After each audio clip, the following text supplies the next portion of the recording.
আপনি কই আইছেন? আচ্ছা আপনি আইছেন কই? কিসের জন্য আইছেন?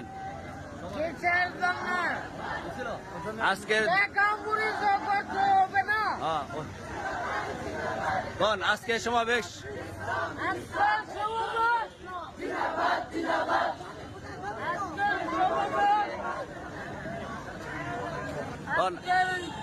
আজকে জুমিয়তের সমাবেশ সবাই হরাতেন না তো আজকে জুমিয়তের সমাবেশ কিয়ামত করলে মুম্বাই আপনি কোনছেন আজকে জুমিয়তের সমাবেশ সব লোক বিনাশ করছে আবার চেষ্টা করলে আইব আজকের সমাবেশ সফল হোক